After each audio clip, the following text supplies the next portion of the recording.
इससे साबित होती है कि हमारे पिटला विधानसभा की जो सीट है बहुजन यानी कि तीन नेता हैं, चौटाला जी तो है ही, साथ दुष्यंत भी है, हुड्डा भी है। किसको लोग पसंद कर रहे हैं सबसे ज्यादा इस बार? अभय चौटाला जी को बहुत पूर्ण बहुमत मिल रहा है, उनको सभी लोग पसंद कर रहे हैं और उन्हीं को मुख्यमंत्री बनाया जाएगा। किसके पोस्टर लेके जा रहे हैं? ये छत्रपति साहू जी महाराज की है, बहन मायावती की है, साहब काशीराम की है और ज्योतिबा फूले की है और माता रमाबाई की है। क्यों ले जा रहे हो, क्या जरूरत है? ये हमारे जो है मेरे महानायक हैं और ये देवी नहीं है ये हमारे लिए। ये अगर नहीं होते तो शायद आज हम सफारी सूट में नहीं इसके में ही जाऊंगी, लेकिन वो चाटुकार है उनके, वो बीजेपी में तो चले जाएंगे लेकिन अपनी पार्टी में नहीं आ सकते। जबकि बहन जी ने भी उन्हें कहा ट्वीट करके कि आप हमारी पार्टी में आ जाओ। वो लोग वोट डालेंगे और आने वाली 5 तारीख को वोट डाल के अभय सिंह चौटाला को हरियाणा का मुख्यमंत्री बनाएंगे। सर देखा बसपा सुप्रीमो बहन मायावती जी की रैली है। इस रैली में तमाम आप देख सकते हैं जो हुजूम है मेरे पीछे, एक बड़ा हुजूम देखने के लिए मिला था कि बहुजन समाज पार्टी की मुखिया बहन मायावती इस रैली में आई थी। इस रैली में हजारों नहीं कई हजारों की संख्या में लोग भीड़ पहुंची थी। इस भीड़ में हमारे साथ कई नेतागण भी यहाँ जुड़ने वाले हैं, उनसे लगातार बात करने की कोशिश करेंगे कि क्या कुछ रहने वाला है। इस भीड़ में तमाम लोग यहाँ पर पहुँचे हैं, उन लोगों से भी जानना चाहेंगे। कहाँ से आए थे भाई? सब इधर आइए। कहाँ से आए थे? मैं गांव जटोला से। अच्छा, क्या नाम है आपका? मेरा नाम राजहंस है। अच्छा, इस रैली में आप पहुंचे थे, क्या लगा आपको? मेरे को इस रैली में पहुंचने के बाद बहुत शांति सुकून का माहौल लगा। अच्छा। और अनुशासन में जो रैली हुई है इसका मैं पब्लिक बहुत बहुत आभारी और धन्यवाद मानता हूँ।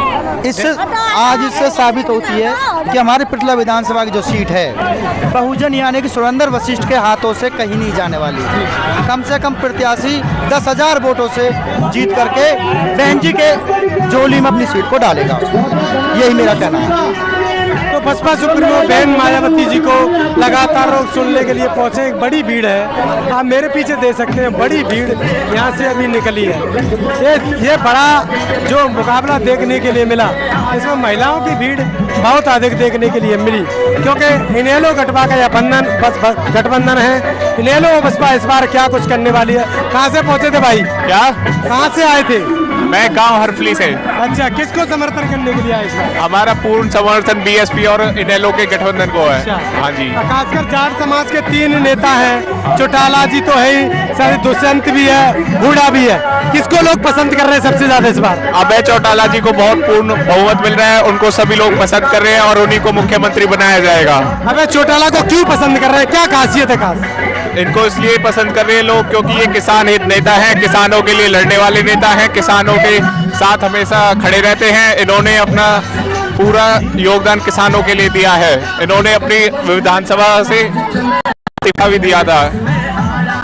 हम सब इन्हीं को पूरा समर्थन दे रहे हैं, इन्हीं को पसंद किया जा रहा है। किसान क्या चाहते हैं, खासकर सरकारों से जो अपनी सरकार बनती है उनसे किसानों की क्या मांग रहने वाली है? किसानों की मांगे यही होती है कि उनको फसलों पर एमएसपी मिले और उनको उनके साथ मतलब जैसे कि ये बीजेपी सरकार ने करा है, उनके ऊपर आंसू वाले गोले बिछाए थे। कई किसान हमारे मर भी गए थे, कई मतलब शहीद हुए थे।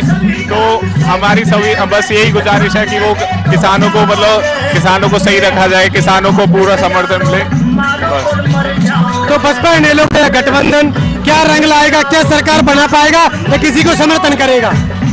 सरकार पूरी ये अपने ही दम पर सरकार बनाएगा, कम से कम 50 से 60 सीट से लेगा हरियाणा में इनेलो बसपा गठबंधन, और अपने दम पर सरकार बनाएगा और अभय सिंह चौटाला जी को मुख्यमंत्री बनाया जाएगा। तो हरियाणा में अब की बार इनेलो बसपा की सरकार रहने वाली है। तमाम युवा हमारे साथ थे जिनका जो विचार है बने रही हमारे।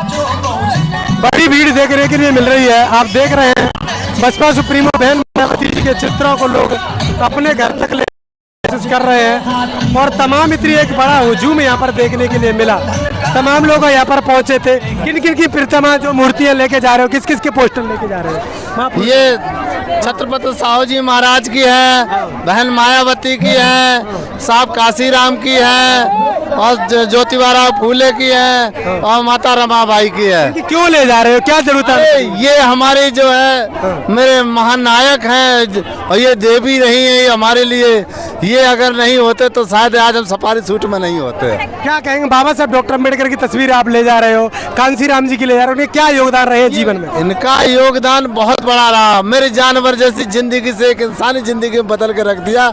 ऐसे महान पुरुषों को युग युग तक मिले, और ऐसे दलितों के कल्याण के लिए ये अवतार बन करके आए। वो तो कहते हैं तमाम सरकार, जैसे खासकर कांग्रेस की सरकार है, कांग्रेस के अभी नेताओं का बयान था कि दलितों के लिए जो कुछ किया वो कांग्रेस ने किया है। ये तो गलत बात है। वो कांग्रेस ने कभी कुछ नहीं किया। अगर कांग्रेस ने कुछ किया होता तो साहब काशीराम बहुजन समाज पार्टी को नहीं बनाते। उनसे दुखित होकर के, उनकी नीतियों से दुखित होकर के तब उन्होंने ये बहुजन समाज पार्टी का मतलब पहले DS4 फिर उसके बाद में बहुजन समाज पार्टी का बनाया, जिससे सारे बहुजन लोग मिलकर के एक ताकतवर बन सके। राहुल गांधी कहते हैं कि संविधान सिर्फ कांग्रेस ही बचाएगी, उसके अलावा सभी पार्टियां वोट काटू बनी है। राहुल गांधी तो बिल्कुल गलत कहते हैं। अब वो इसीलिए उनको पप्पू कहते हैं लोग, क्योंकि अगर संवैधानिक तरीके से देखा जाए और हमारे जो दलित समाज बहुजन समाज के लिए जितनी सीटें खाली रही, कभी कभी कांग्रेसियों ने कभी भरी नहीं, और आज दिन तक जितने SC कोटे हुए, OBC कोटे हुए अभी तक भरे नहीं है। वो खाली के खाली पड़े जैसे कि तैसे। और कांग्रेस हुई, BJP हुई, ये मौसेरे भाई साहब नाथ, ये सब नागनाथ, ये दोनों हैं। और इनकी नीतियाँ कभी जनहित में, दलितों के हित में, बहुजनों के हित में, और ये गरीब समुदाय के लोगों के OBC के कभी इन्होंने अच्छे काम नहीं किए। कांग्रेस की दलित नेत्री शैलजा कुमारी को लेकर तमाम टिप्पणियां की गई थी, आप कैसे देखते हो उसे? देखिए, शैलजा कुमारी को तो देखा जाए वो बिल्कुल उन्हीं की चाटुकारिता करती है। मैं खुले शब्दों में बोलूँगा, क्योंकि उन्होंने दलित हित के बारे में कभी वो पार्लियामेंट में या कहीं भी या कभी राष्ट्रीय मीडिया के सामने हुए ये दलित हित की बात नहीं कर सकती, न संवैधानिक तरीके से कोई बात ही नहीं कर सकती। अपने जो उनके जो आरक्षण की व्यवस्था सुविधा, कभी उसके बारे में बात नहीं कर पाए। क्यों? उन्हें अपनी राजनीतिक चमकाने, उन्हें सत्ता के मामले में उन्हें रोटियाँ, राजनीतिक रोटियाँ सेकनी है, बस उन्हें और कुछ नहीं चाहिए। दलित हित में जाए या OBC कहीं जाए, उससे कोई लेना देना। उन्हें दलितों को दिखा करके अपनी वोटों की राजनीति करके वो अपनी राजनीति चमकाती हैं, बस चाटुकारिता करती। बाकी कभी भी उन्होंने कोई ऐसा दलित हित में या बहुजनों के हित में या OBC के हित में कोई एक काम कर दिखाया हो उन्होंने, जो उनके लिए लोकप्रियता जाग जाए लोगों के अंदर। कांग्रेस के लिए उन्होंने काम किया तो उन्हीं के करेंगे जाकर। खड़गे जी कहते हैं कि नेहरू और गांधी नहीं होते तो दलितों को अधिकार नहीं मिल पाते, कांग्रेस की मुख्य देन मानी जाती है। देखिए, खड़गे जी जो कह रहे हैं आज, अगर खड़गे जी थोड़ा सा अरे पार्लियामेंट में कब उन्होंने दलित हित के बारे में बात की है? कब उन्होंने के बारे में बात की है? कब उन्होंने स्कूलों के बारे में, बदहाली जो स्कूलों की हालत हो रही आजकल, जो कॉलेजियम सिस्टम के बारे में कब बोले हैं? ये कभी बोले? अरे मुंह में दही जमाए बैठे रहते हैं। ये तो खड़गे जी को तो अपनी चाटुकारिता कायम रखनी है। ये हिंदुत्व की चाशनी में डूबे पड़े हैं, मनुवादी विचारधारा के हिसाब से वो काम करते हैं। एक मैं कह देना चाहता हूँ खड़गे साहब से, आपके चैनल के माध्यम से, कि याद रखना, जो समय बाबा साहब डॉक्टर भीमराव अंबेडकर थे और बाबू जगजीवन राम भी थे, और बाबा साहब को हराने के लिए ऐसे खड़गे जैसे बाबू जगजीवन राम जैसे वोट नहीं दिया करते थे। और आज, और बेशक उन्होंने रेल मंत्री रहते हुए, बाबू जगजीवन राम ने रेल मंत्री रहते हुए कांग्रेस की सरकार में तो दलितों को वोट जरूर, वो नौकरियां जरूर दिलाई थी, लेकिन उनकी तस्वीर किसी दलित के घर में नहीं मिलेगी। क्यों? उनकी चाटुकारिता कांग्रेस के हित में थी। और बाबा साहब की फोटो घर घर में, हर दलित के घर में मिलेगी। बाबा साहब डॉक्टर अम्बेडकर को भी कांग्रेस ने संसद में पहुंचाया था। कांग्रेस, अरे थोड़ा शर्माए, अरे थोड़ी शर्म आनी चाहिए कहने से पहले। चिल्लू भर पानी में डूब के मर जाए। अगर जो आगे पश्चिमी बंगाल जब बाबा साहब डॉक्टर भीमराव अम्बेडकर जब चुनाव लड़े थे तो कुछ हरिजन लोगों ने ही वोट नहीं दी थी, और वोट दे करके उनको पार्लियामेंट में पहुंचाया था। वो शायद पढ़े हुए अच्छी तरीके से, दलितों को वर्गलों, इन्होंने स्कूलों की हालत खराब कर रही थी, इसलिए ओबीसी वाले के लोगों को, ताकि ये अपनी ताकत को ना पढ़ पाए ना समझ पाए और इनकी बेईमानी सब जगह चलती जाए।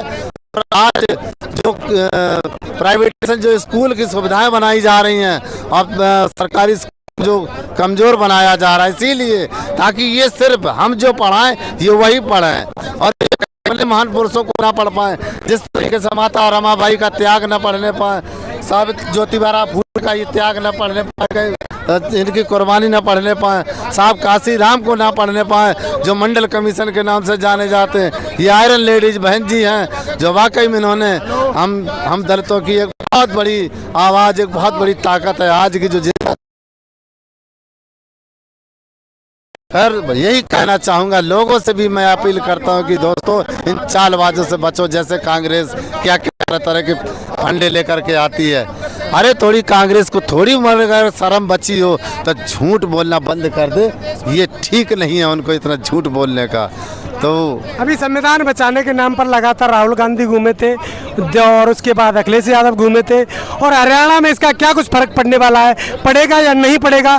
दलित समाज लगातार कांग्रेस की तरफ बढ़ जाता है और सिर्फ बात वही रहती है, आरक्षण बचाना, संविधान बचाना। इससे दलित क्या बच सकता है? ये आप गलत कहते हैं कि दलित राहुल की तरफ भाग रहा, वो दलित नहीं भाग रहा, वो हरिजन भाग रहा है। हरिजन और दलित में फर्क क्या है? फर्क ये है कि दलित को तो बाबा साहब डॉक्टर भीमराव अम्बेडकर ने दलित बनाए, बहुजन बनाया बाबा साहब ने, और नहीं उनको बाबा साहब ने बहुजन बनाए, दलित बनाए। दलित पैंथर चल रहा था, एक सिस्टम चल रहा था, बहुजन भी दलितों में आते हैं। और एक हरिजन जो है गांधी का बनाया हुआ है, और जो अब वो चपका हुआ वो हरिजन होते होते अब वो दरिजन बन चुका है, जो उनकी दरी बिछाने का काम करेंगे।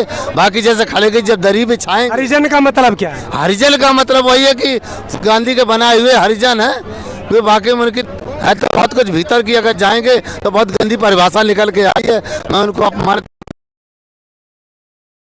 मतलब भी आप दरिजन का मतलब ये है कि वो दरिजन का मतलब यही है कि वो कांग्रेसियों की, बीजेपी वालों की दरी बिछाने का काम करते, तो वो दरिजन है। बाकी जो दलित है वो अपना सत्ता तक पहुंच रहा है और पूरी तरह से जनमानस के कल्याण के लिए। चलिए, तो हमारे साथ एक और साथी जुड़े हुए हैं। भाई क्या नाम है आपका? मेरा नाम अजय है। कहाँ से पहुँचे? गांव समयपुर जी, पृथला क्षेत्र में आते हैं। ये वशिष्ठ साहब यहाँ से लड़ रहे हैं। जी जी। ये पृथला सीट बीएसपी के लिए ही है और इस बार हाथी चंडीगढ़ जरूर पहुँचेगा। युवाओं को गुमराह करने के लिए तमाम सरकार की योजना है, चाहे वो रोजगार की योजना हो, चाहे वो युवाओं को, किसानों को जो फ्री में राशन देने का हो, चाहे वो पैसा देना हो, ऐसी तमाम योजना सरकारें चला रही हैं। इनसे कैसे बच पाएगा युवा? ये फेंकू हैं, ये कुछ नहीं कर रहे, रोजगारों को कुछ नहीं दे रहे, लोगों को बेवकूफ़ बना रहे हैं और कुछ नहीं। और हम चाहते हैं एक बार, जब हमने पहले कांग्रेस बुरी थी जब भी तो 10 साल पहले वो हटाई, अब वो अच्छी कैसे हो गई, ये कांग्रेस दोबारा लाना चाहते हैं। इसलिए अब तीसरे विकल्प को ज़्यादा बढ़ाओ और मायावती को देश में पीएम बनाओ, जब तो देश सुधरेगा, जब तो आगे आएगा। संजय कुमारी कहती है कि मैं तो कांग्रेस में मर जाऊंगी, भले मैं दलित हूँ, मेरा अपमान हुआ है, तब भी मैं रहूंगी। आपकी क्या प्रतिक्रिया रही? मैंने उनका वो देखा था टीवी पे, उन्होंने कहा था मैं तिरंगे में कांग्रेस के में ही जाऊंगी, लेकिन वो चाटुकार है उनके, वो बीजेपी में तो चले जाएंगे लेकिन अपनी पार्टी में नहीं आ सकते। जबकि बहन जी ने भी उन्हें कहा ट्वीट करके कि आप हमारी पार्टी में आ जाओ, आकाश आनंद भाई साहब ने भी कहा, लेकिन वो हमारी पार्टी में नहीं आएंगी। उन्हें वहीं पसंद है, मतलब वो उन्हें कुछ भी कहें, चमारी कहें, कुछ भी कहें, लेकिन वो उधर ही मर जाएंगे, लेकिन इधर नहीं आएंगे। इसलिए मैं तो उनसे यही कहूँगा कि वो कुछ नहीं है। जैसे राजकुमार तंवर थे, पहले राकेश तंवर थे, जो उनका सिर फोड़ा, उन्हें भगा दिया, उन्हें पीटा, बेइज्जत करके उन्हें निकाल दिया गया, ऐसे ही इनका हाल होगा। इसलिए अपनी पार्टी में आ जाओ, अपना घर छोटा या बड़ा, अपना बीएसपी ही राजनीति में घर है और इसी में हम स्वीकार हैं, इसी में हमारा मान सम्मान रहेगा और कहीं नहीं होगा। मैं तो बस यही कहूँगा। बसपा के तमाम कार्यकर्ता, तमाम इनेलो के कार्यकर्ता, तमाम लोग यहाँ पर पहुँचे हैं और एक बड़ा हुजूम यहाँ पे जुड़ा था। बसपा सुप्रीमो बहन मायावती अभी कुछ ही देर में यहाँ से रैली छोड़कर निकली है। तमाम लोग हमारे साथ जुड़ गए हैं, बात कर लेते हैं। क्या कहेंगे नेताजी, इस बार क्या लगता है बसपा इनेलो गठबंधन क्या कुछ कर पाएगा हरियाणा में? देखो, जिस तरह लहर चल रही है, हर कैंडिडेट के पीछे आपने ये देखी कितनी तादाद में भीड़ आई है सुरेंद्र वशिष्ठ के पक्ष में। आप कहीं भी जाओगे, हमारे जो भी ये भीड़ नहीं है, ये वोटर है, सारे ये वोट डालेंगे 5 तारीख को और अपना एमएलए बनाएंगे, ठीक है जी। क्योंकि ये भीड़ जो बहन जी के नाम से आती है, ये वोट लेके आती है, ये खाली तमाशा बनाने के लिए नहीं आती। आप जहां भी जाओगे, जो भी कैंडिडेट है बसपा का, इनेलो का, वो लोग वोट डालेंगे और आने वाली 5 तारीख को वोट डाल के अभय सिंह चौटाला को हरियाणा का मुख्यमंत्री बनाए। अक्सर देखा जाता है पिछले चुनावों में भी गठबंधन हुआ है, सुनने तो भीड़ आती है लेकिन चुनती किसी और को है। ये गठबंधन पहले भी हुआ था, ये गठबंधन पहले भी हुआ था जब लोकसभा में 5 सीट आई थी। 5 सीट का मतलब 45 सीट आ जाना, 45 सीट का मतलब सीएम बन जाना। ये कोई वो नहीं है अब भाई ये बनावटी आम भीड़ है, नहीं, ये मुख्यमंत्री बना के जाएगी और ये मुख्यमंत्री बना के जाएगी, एमएलए सुरेंद्र वशिष्ठ को बनाएगी है, क्योंकि ये जो प्यार है ये सभी का बहुत अच्छा प्यार है। जय भीम, जय भारत। ब्राह्मण समाज खासकर बीजेपी का माना जाता है और बीजेपी उन पर दावा भी ठोकती है। बसपा इनेलो को कैसे एक्सेप्ट कर पाएंगे ब्राह्मण सभी प्रकार से? पत्रकार महोदय, मैं वशिष्ठ साहब के साथ मैं जाटव समाज से संपर्क रखता हूं, पर मैंने पूरे पृथ्वी क्षेत्र में ब्राह्मण समाज को टच करके प्रोग्राम करके मैंने देखा है ज़्यादातर 70% लोग सुरेंद्र वशिष्ठ के साथ है, ब्राह्मण समाज के, और जो ऐसी समाज के लोग हैं वो भी 60% है। क्योंकि ब्राह्मण समाज में तो मैंने प्रचार किया, मेरे साथ सरपंच, पंच, सारे लोग, जिम्मेदार लोग सारे मेरे साथ काम कर रहे हैं मिलके, तो मैंने उन एक जागरूकता देखी है कि सुरेंद्र वशिष्ठ के प्रति वो आने वाली 5 तारीख को वोट डालेंगे और उनको कामयाब बनाएंगे। राहुल गांधी कहते हैं कि जो दलित समाज है वो संविधान बचाने के नाम पर अन्य राज्यों में जैसे मुझे वोट दिया है वैसे ही हरियाणा में देने वाला है। राहुल गांधी के क्या लोग हैं उसकी? वो विदेश में जाकर आरक्षण के खिलाफ बोल रहा है, उसको क्या है? जब उसको वोट की ध्यान आती है तो खड़गे जी को आगे कर देता है। हरियाणा में देखो शैलजा के साथ क्या हो रहा है, शैलजा के साथ क्या कर रहे कांग्रेस वाले। शैलजा कुमारी कहती भी तो मैं तो इसी में लपट के मर जाऊंगी। देखो ऐसा कुछ नहीं है, जब बहन जी पे इतना दबाव डालने के बाद, सब कुछ होने के बाद, उन्होंने देखा कि भाई ऐसी समाज जो 1-2% हमारे साथ है वो भी हमारे साथ से गया, जो हरियाणा में ये अभी बहन जी की जो बेइज्जती है ना, ऐसी समाज कभी बर्दाश्त नहीं करेगा और इनको आने वाली 5 तारीख को कांग्रेस को ऐसा तमाचा देगा, ये याद रखेंगे जीवन में। अब किसी की एससी को टच करने का क्या मतलब होता है? जाट समाज के 3 नेता हैं और बड़े बड़े नेता हैं, चाहे हुड्डा जी हो, दुष्यंत जी हो और चाहे अभय चौटाला हो। जो बटा हुआ समाज अभी तक माना जा रहा है, क्या वो एक जगह गठबंधन को वोट कर पाएगा? देखो जो जाट समाज की जो भी हमारे साथ गठबंधन है, मैंने उन्होंने भी काम किया है, गांव गांव जाके देखता हूँ। जाट समाज चौधरी देवीलाल का आज भी कोर वोटर है, जो उनको आज भी पसंद करता है, कल भी पसंद करता है। जो जाट इस टाइम अभय चौटाला को मुख्यमंत्री देखना चाहते हैं, क्योंकि उन्होंने कांग्रेस के भी 10 साल देखे, बीजेपी के भी 10 साल देखे। इतने किसानों को कहा के भगा के मारा, हमारी माताएं बहनों को मारा, तो वो देख नहीं रहा जाट समाज। तो इसलिए अब की बार अभय चौटाला सरकार। जाट अब की दोस्ती क्या इस बार रंग लाएगी? कितनी सीटें ला सकती है? ये तो मौसी के दोनों मौसी के हैं, ये तो दोनों मिलके काम करते हैं और प्यार से रहते हैं। अब की बार ये अभय चौटाला को सरकार बनाएंगे और चंडीगढ़ पहुंचाएंगे, क्योंकि हाथी पे चश्मा चंडीगढ़ दूर नहीं दिखाई देता, क्योंकि जब आदमी हाथी पे बैठ जाता ना तो चश्मा पहन के चंडीगढ़ नजदीक दिखाई देता है। इसलिए अभय चौटाला जी अब के हरियाणा के मुख्यमंत्री अवश्य बनेंगे। चलिए, तो लगातार बने रहिए। जो चश्मा है, ऐनक है, वो के जिंदाबाद,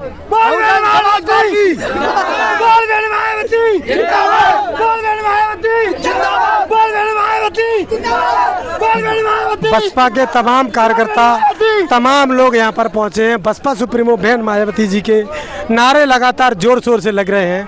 बहुजन समाज पार्टी की अभी रैली यहाँ पर संपन्न हुई है। क्या कुछ रहेगा चुनाव में, लगातार बनी है वार्ला एक्सप्रेस के साथ। यूट्यूब और फेसबुक, इंस्टाग्राम पर हमें देख सकते हैं। देखते रहिए वार्ला एक्सप्रेस। मैं हूँ दीपक, बहुत बहुत धन्यवाद।